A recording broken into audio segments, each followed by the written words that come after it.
जिसके जीवन में ये 6 प्रकार का त्याग होता है वो निश्चित परम कल्याण को प्राप्त हो जाता है। इनमें सबसे बड़ा त्याग काम भ्रमात्मक सुख का त्याग। प्रथम त्याग यह है कि आपके पास ऐश्वर्य वैभव आएगा जब आप शुद्ध धर्म से चलोगे, परमार्थ से चलोगे, तो सिद्धियां आने के पहले ये लौकिक सिद्धि आती है, नाना प्रकार की भोग सामग्रियां, वैभव। पर हर्षित ना होना ये पहला त्याग है।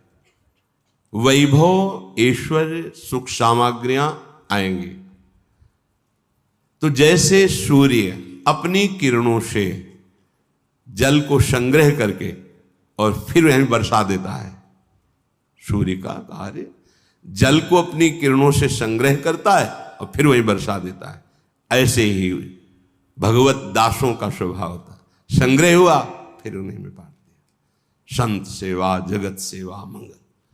स्वयं भोक्ता भाव लेकर मद कर बैठना, मैं इतने संपत्ति का स्वामी हूं, और हर्षित होना, अगर ये है तो आपका कदम रुक गया परमार्थ पे। पहला त्याग, जब उपासक, जब कोई धर्मात्मा पुरुष धर्म मार्ग में अग्रसर होता है तो ऐश्वर्य वैभव, समस्त सुख सामग्रियां उसके समीप आती हैं, उसे हर्षित नहीं होना, ये प्रथम त्याग है। फिर करे क्या? तो बोले यज्ञ है,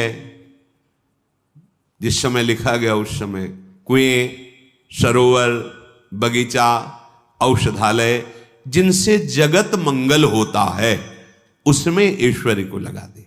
जगत कार्यों में जो मंगल में, पर उससे तनिक भी स्वार्थ की पूर्ति की लालसा ना हो, ऐसा जैसे नेकी कर दरिया में डाल। अपने प्राप्त ऐश्वर्य भोग सामग्रियों को जिनके पास वो सामग्रियां नहीं है उनके सुख के लिए लगा देना। जैसे संत सेवा है, गौ सेवा है, कुएं, सरोवर, औषधालय, फ्री औषधि, ऐसे बनवाना, ये दूसरा त्याग है। तीसरा, जो सबसे बड़ा त्याग पहले बताया गया, कि ये तीसरा त्याग बहुत कठिन है और ये होना ही चाहिए यदि भगवत प्राप्ति करना है। क्या? काम सुख का त्याग।